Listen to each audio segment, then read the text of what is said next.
What up, my goats? My name is Tote, And this is Stephen B. and welcome to our first chapter of Harry Potter and the Sorcerer's Stone, bum bum bum, by J.K. Rowling. Yay! I am so excited to do this chapter. I'm literally stoked because I have some solid theories that some videos that I'm going to do later, but we've got to get through a couple things before we can do it. And actually, I have a theory about this chapter, which is phenomenal. I can't wait to share it with you. But that's like farther down the road, right? Yeah, I have to wait for a couple things to come out of the woodwork. I don't want to spoil it for y'all, so. Like a couple books or just a couple chapters?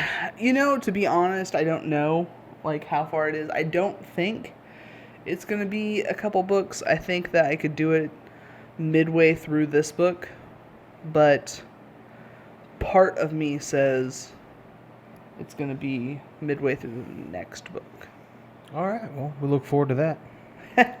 Yeah, so hope you guys get your lemon drops with you. If you don't have them, just continue watching. You can watch it twice. It'll be fine. You eat the lemon drop the next time.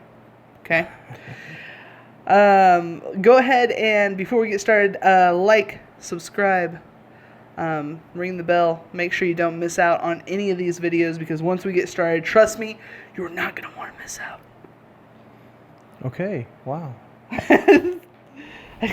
I'm jazzed up. Had some of your hummingbird juice. Apparently. All right. Too much caffeine. A little too much. I had too much. All right. So I'm going to say all right one more time. All right.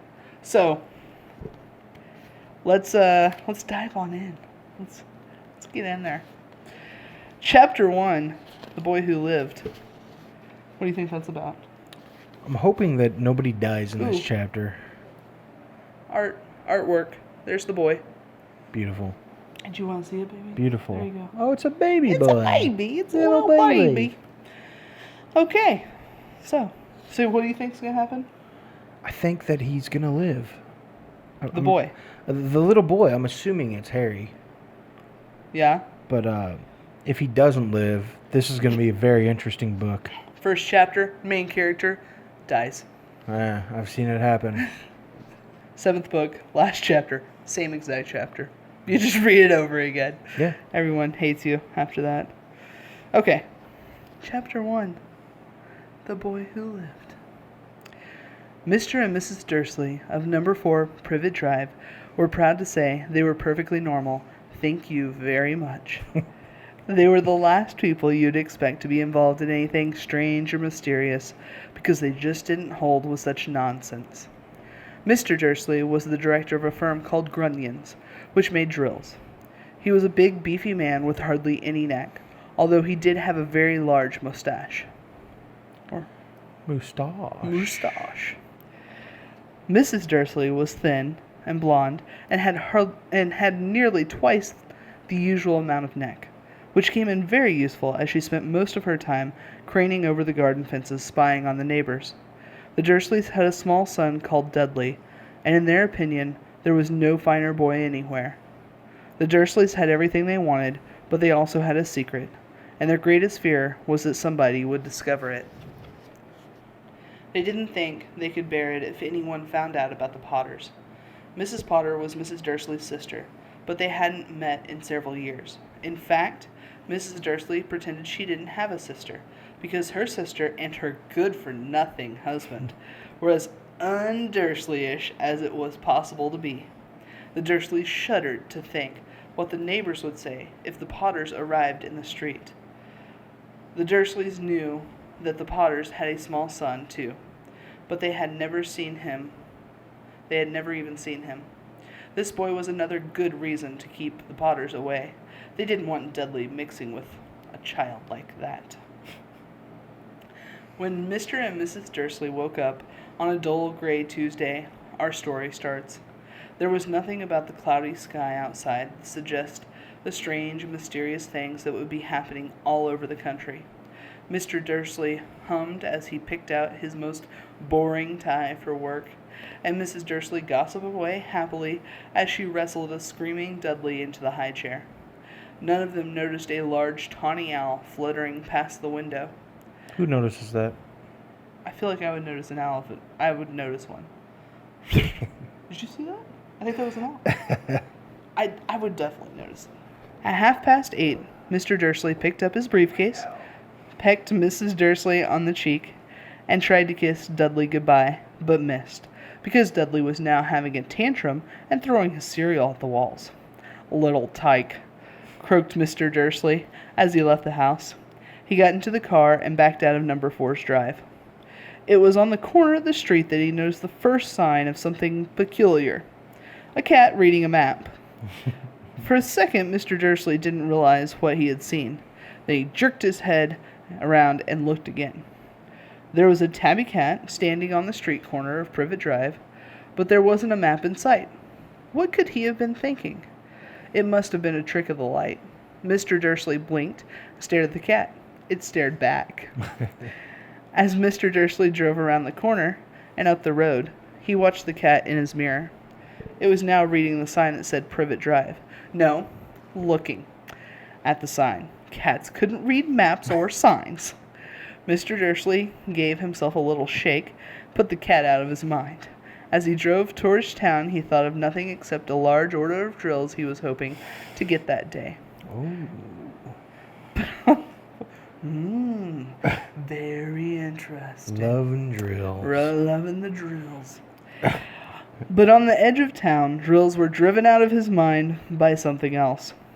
As he sat in the usual morning traffic jam, he couldn't help noticing that there seemed to be a lot of strangely dressed people about. People in cloaks. Mr. Dursley couldn't bear people who dressed in funny clothes. The get-ups you saw on the young people. He supposed this was some stupid fashion. He drummed his fingers on the steering wheel, and his eyes fell on a huddle of those weirdos standing quite close by. They were whispering excitedly together. Mr. Dursley was enraged to see that a couple of them weren't young at all. Why, that man had to be older than he was, and wearing an emerald green cloak. The nerve of him! But then it struck Mr. Dursley that this was probably some silly stunt. These people were obviously collecting for something. Yes, that would be it. The traffic moved on, and a few minutes later Mr. Dursley arrived in the Grunyon's parking lot, his mind back on drills. Mr. Dursley always sat with his back to the window in his office on the 9th floor. If he hadn't, he might have found it harder to concentrate on drills that morning. He didn't see the owls swooping past in broad daylight, though people down on the street did. They pointed and they gazed open-mouthed as owls after owl sped overhead. Most of them had never seen an owl even at night time. Mr. Dursley, however, had a perfectly normal, owl-free morning. He yelled at 5 different people. He made several important telephone calls and shouted a bit more. He was in a very good mood until lunchtime, when he thought he'd stretch his legs and walk across the road to buy himself a bun from the bakery.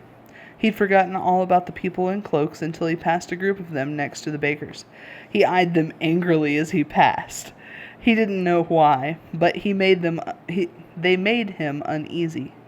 This bunch were whispering excitedly, too, and he couldn't see a single collecting tin. It was on his way back past them, clutching a large donut in a bag, that he caught a few words of what they were saying. "The Potters! That's right! That's what I heard! Yes, their son Harry!" Mr. Dursley stopped dead. Fear flooded him. He looked back at the whisperers as if he wanted to say something to them, but thought better of it. He dashed back across the road, hurried up to his office, snapped at his secretary not to disturb him, seized his telephone, and had almost finished dialing his home number when he changed his mind. He put the receiver back down and stroked his mustache. Mustache. Thinking, no, he was being stupid. Potter wasn't an unusual name. He was sure there were lots of people called Potter who had a son called Harry. Come to think of it, he wasn't even sure his nephew was called Harry. He'd never even seen the boy. It might have been Harvey or Harold. There was no point in worrying Mrs. Dursley. She always got so upset at any mention of her sister. He didn't blame her. If he'd had a sister like that. But all the same, those people in the cloaks. He found it a lot harder to concentrate on drills that afternoon, and when he left the office at 5 o'clock, he was still so worried that he walked straight into someone outside the door. "Sorry," he grunted as the tiny old man stumbled almost fell. It was a few seconds before Mr. Dursley realized that the man was wearing a violet cloak. He didn't seem at all upset at being almost knocked to the ground. On the contrary, his face split into a wide smile, and he said in a squeaky voice that made passerbyers stare, "Don't be sorry, my dear sir, for nothing could upset me today. Rejoice, for you know who is gone at last. Even muggles like yourself should be celebrating this happy, happy day." And the old man hugged Mr. Dursley around the middle and walked off. Mr. Dursley stood rooted to the spot. He had been hugged by a complete stranger. He also thought he had been called a muggle, whatever that was. He was rattled. He hurried to his car and set off for home, hoping he was imagining things, which he had never hoped before because he didn't approve of imagination. As he pulled into the drive of number 4, the first thing he saw, and it didn't improve his mood, was the tabby cat he'd spotted that morning. It was now sitting on his garden wall. He was sure it was the same one. It had the same markings around his eyes. "Shoo!" he said loudly. The cat didn't move. It just gave him a stern look. Was this normal cat behavior? Mr. Dursley wondered, trying to pull himself together. He let himself into the house. He was still determined not to mention anything to his wife. Mrs. Dursley had had a nice day, normal day. She told him over dinner all about Mrs. Next Door's problem with their daughter and how Dudley had learned a new word, won't. Mr. Dursley tried to act normally. When Dudley had been put to bed, he went into the living room just in time to catch the last report on the evening news. And finally, bird watchers everywhere have reported the nation's owls have been behaving very unusual today. Although owls normally hunt at night and are hardly ever seen in the daylight, there have been hundreds of sightings of these birds flying in every direction since sunrise. Experts are unable to explain the owls have suddenly changed their sleeping patterns. The newscaster allowed himself a grin. Most mysterious. And now over to Jim McGuffin with the weather. Going to be any more showers of owls tonight, Jim? "Well, Ted," said the weatherman, "I don't know about that, but it's not only the owls that have been acting oddly today. Viewers as far apart as Kent, Yorkshire, and Dundee have been phoning in to tell me that instead of the rain I promised yesterday, they had a downpour of shooting stars. Perhaps people have been celebrating bonfire night early. It's not until next week, folks. But I can promise a wet night tonight." Mr. Dursley sat frozen to his armchair. Shooting owls. Shooting stars all over Britain? Owls flying by daylight? Mysterious people in cloaks all over the place? And a whisper. A whisper about the Potters. Mrs. Dursley came into the living room carrying 2 cups of tea. It was no good.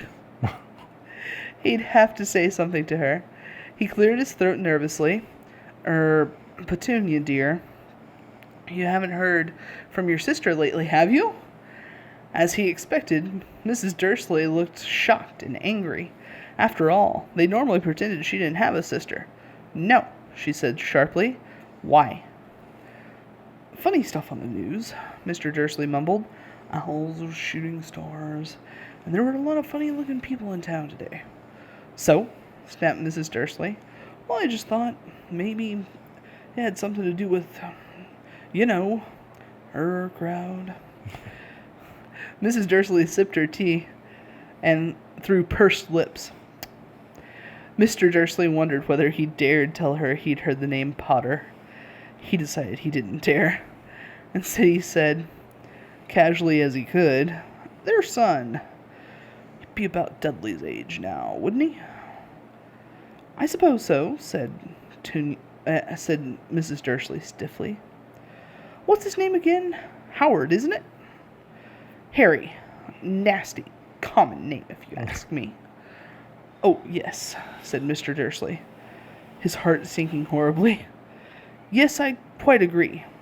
He didn't say another word on the subject as he went upstairs to bed.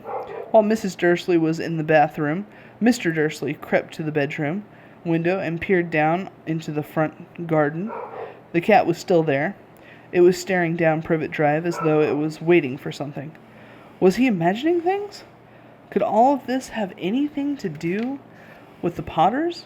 If it did, if it got out that they were related to a pair of... Well, he didn't think he could bear it. The Dursleys got into bed.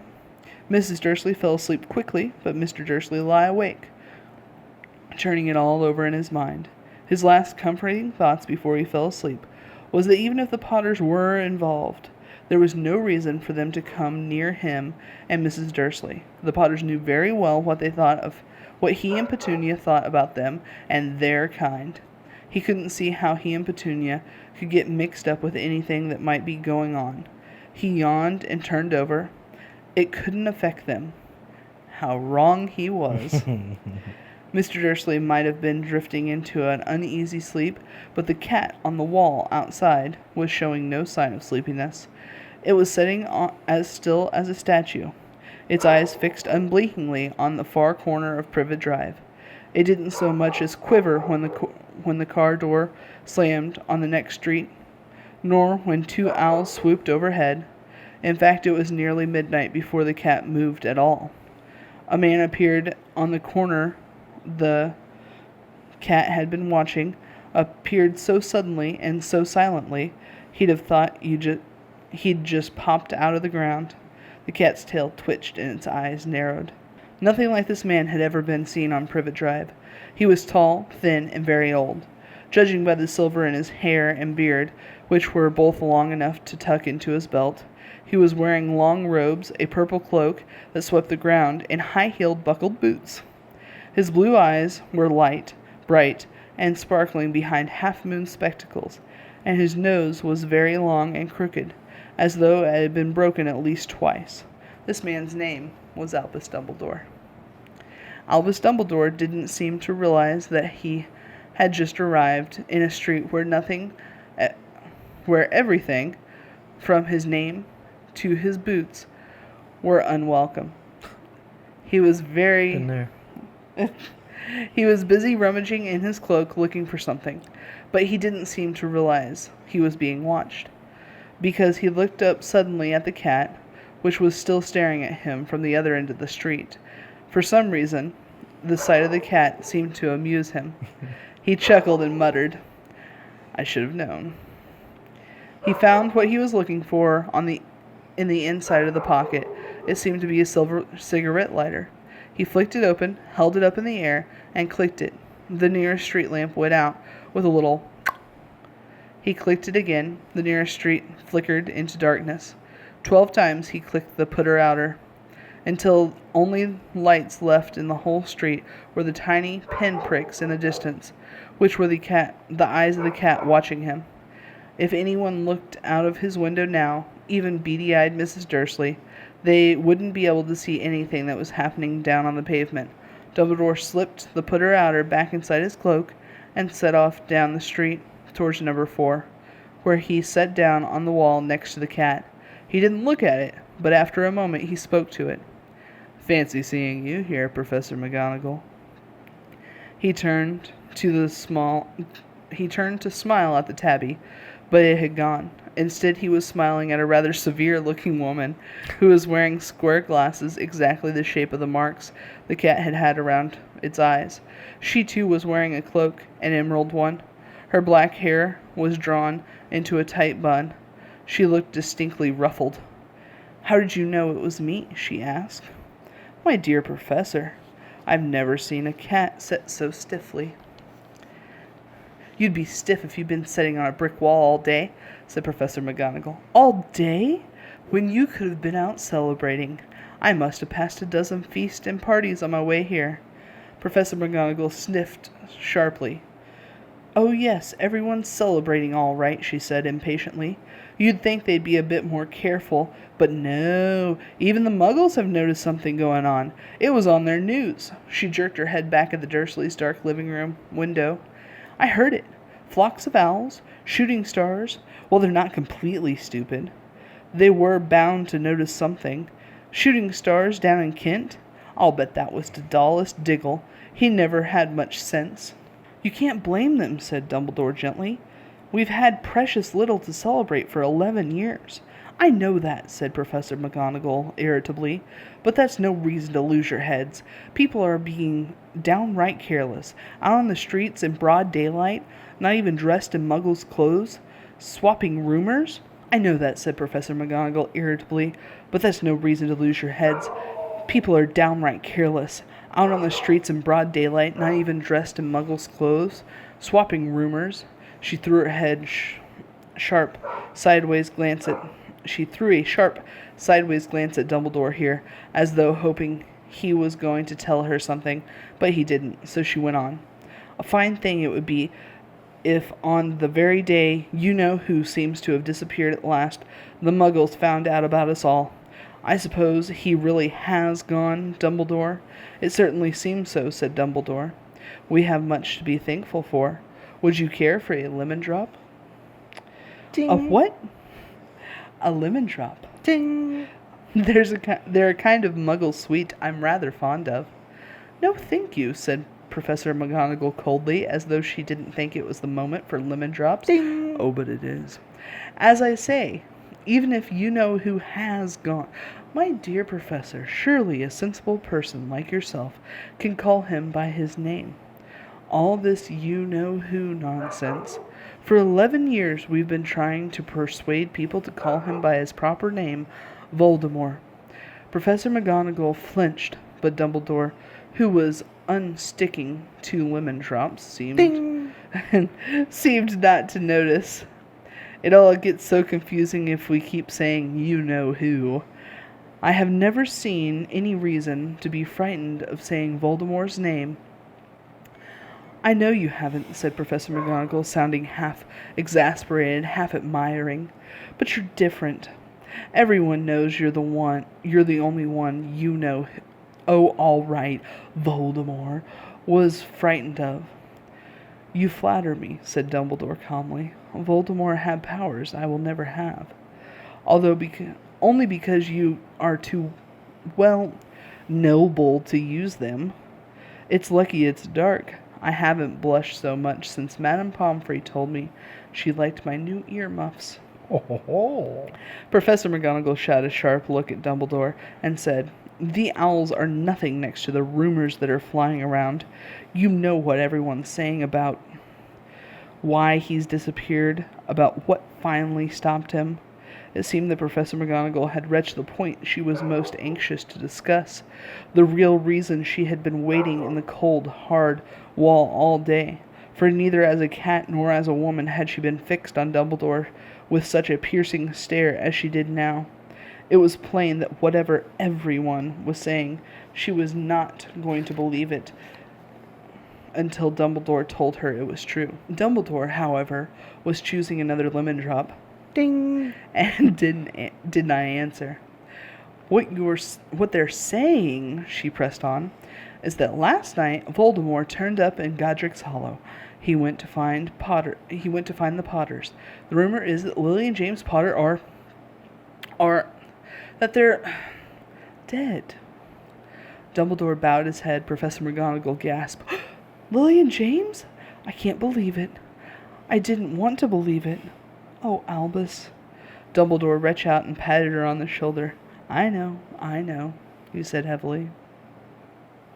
Professor McGonagall's voice trembled as she went on. "That's not all they're saying. That's not all. They're saying he tried to kill the Potter's son, Harry. But he couldn't. He couldn't kill that little boy. No one knows why or how, but they're saying that when he couldn't kill Harry Potter, Voldemort's power somehow broke. And that's why he's gone." Dumbledore nodded glumly. It's true? Fluttered Professor McGonagall. After all he's done, all the people he killed, he couldn't kill a little boy? It's just astounding. Of all the things to stop him, but how in the name of heaven did Harry survive? We can only guess, said Dumbledore. We may never know. Professor McGonagall pulled out a lace handkerchief and dabbed at her eyes beneath her spectacles. Dumbledore gave a great sniff as he took a golden watch out from his pocket and examined it. It was a very odd watch. It had 12 hands but no numbers. Instead, little planets were moving around the edges. It must have made sense to Dumbledore, though, because he put it back in his pocket and said, Hagrid's late. I suppose it was he who told you I'd be here, by the way? Yes, said Professor McGonagall. And I don't suppose you're going to tell me why you're here, of all places? I've come to bring Harry to his aunt and uncle. They're the only family he has left now. You can't mean the people who live here, cried Professor McGonagall, jumping to her feet, pointing at number 4. Dumbledore, you can't. I've been watching them all day. You couldn't find 2 people who were less like us. And they've got this son. I saw him kicking his mother all the way up the street, screaming for sweets. Harry Potter, come and live here? It's the best place for him, said Dumbledore firmly. His aunt and uncle will be able to explain everything to him when he's older. I've written them a letter. A letter? Repeated Professor McGonagall faintly, sitting back down on the wall. Really, Dumbledore, you think you can explain all this in a letter? Mm-hmm. These people will never understand him. He'll be famous, a legend. I wouldn't be surprised if today was known as Harry Potter Day in the future. There will be books written about Harry. Every child in the world will know his name. Exactly, said Dumbledore, looking very seriously over the top of his half-moon spectacles. It would be enough to turn any boy's head. Famous before he can walk and talk. Famous for something he won't even remember. Can't you see how much better he'll be growing up away from all that until he's ready to take it in? Professor McGonagall opened her mouth and changed her mind. Swallowed, and then said, Yes. Yes, you're right, of course. But how is the boy getting here? Dumbledore? She eyed his cloak suddenly as though she thought he might be hiding Harry underneath it. Hagrid's bringing him. You think it wise to trust Hagrid with something as important as this? I would trust Hagrid with my life, said Dumbledore. I'm not saying his heart isn't in the right place, said Professor McGonagall grudgingly. But you can't pretend he's not careless. He does tend to... What was that? A low rumbling sound had broken the silence around them. It was getting steadily louder as they looked up and down the street for some sign of a headlight. It swelled to a roar as they both looked up in the sky, with a huge motorcycle fell out of the air and landed on the road right in front of them. Steve! You've been there, done that. If the motorcycle was huge, it was nothing compared to the man astride it. He was almost twice as tall as a normal man, at least 5 times as wide. He looked simply too big to be allowed, and so wild. Long tangles of bushy black hair and a beard hid most of his face. He had hands the size of trash can lids, and his feet, in their leather boots, looked like baby dolphins. In his vast, muscular arms he was holding a bundle of blankets. Hagrid, said Dumbledore, sounding relieved. At last. And where did you get that motorcycle? Borrowed it, Professor Dumbledore, sir, said the giant, climbing carefully off the motorcycle as he spoke. Young Sirius Black lent it to me. I've got 'em here, sir. No problems, was there? No, sir. House was almost destroyed, but I got him all out all right before the muggles started swarming around. He fell asleep as we were flying over Bristol. Dumbledore and Professor McGonagall bent forward over the bundle of blankets. Inside was just visible a baby boy, fast asleep. Under a tuft of jet black hair over his forehead, they could see a curiously shaped cut like a bolt of lightning. "Is that where?" whispered Professor McGonagall. "Yes," said Dumbledore. "He'll have that scar forever." "Couldn't you do something about it, Dumbledore?" "Even if I could, I wouldn't. Scars can come in handy. I have one myself above my left knee that's the perfect map of the London Underground." "Well, give 'em here, Hagrid. We've better get this over with." Dumbledore took Harry in his arms and turned around to the Dursleys' house. Could it say goodbye to him, sir?" said Hagrid. He bent his great shaggy head over Harry and gave him what must have been a very scratchy, whiskery kiss. Then suddenly, Harry let out a howl like a wounded dog. Oh, sorry, no. Then suddenly, Hagrid let out a howl like a wounded dog. "Shh!" hissed Professor McGonagall. "You'll wake the Muggles." "Sorry," sobbed Hagrid as he took out a large spotted handkerchief and buried his face in it. "But I can't stand it. Lily and James dead, and poor Harry off to live with the Muggles." Yes, it's all very sad, but get a grip on yourself, Hagrid, or we'll be found," Professor McGonagall whispered, patting Hagrid gently on his arm as Dumbledore stepped over the low garden wall and walked to the front door. He laid Harry gently on the doorstep, took a letter out of his cloak and tucked it into Harry's blankets, and then he came back to the other two. For a full minute the three of them stood there and looked at the little bundle. Hagrid's shoulders shook, Professor McGonagall blinked furiously, and the twinkling light that usually shone from Dumbledore's eyes seemed to have gone out. "Well," said Dumbledore finally, "that's that. We've no business staying here. We might as well go and join the celebrations." That's cold. That is cold. "Yeah," said Hagrid in a muffled voice. I'll be taking Sirius's back his bike. Good night, Professor McGonagall." "Professor Dumbledore, sir." Wiping his streaming eyes on his jacket sleeve, Hagrid swung himself onto the motorcycle and kicked the engine into life. With a roar, it rose into the air and out into the night. "I shall see you soon, I expect, Professor McGonagall," said Dumbledore, nodding to her. Professor McGonagall blew her nose in reply. Dumbledore turned and walked back down the street. On the corner he stopped and took out the silvery putter-outer. He clicked it once, and 12 balls of light sped back to the street lamps, so the privet drive glowed suddenly orange, and he could make out a tabby cat slinking around the corner at the other end of the street. He could just see the bundle of blankets on the step of number 4. "Good luck, Harry," he murmured. He turned on his heel, and with a swish of his cloak, he was gone. A breeze ruffled the neat hedges of Privet Drive, which lay silent and tidy under the inky sky. The very last place you would expect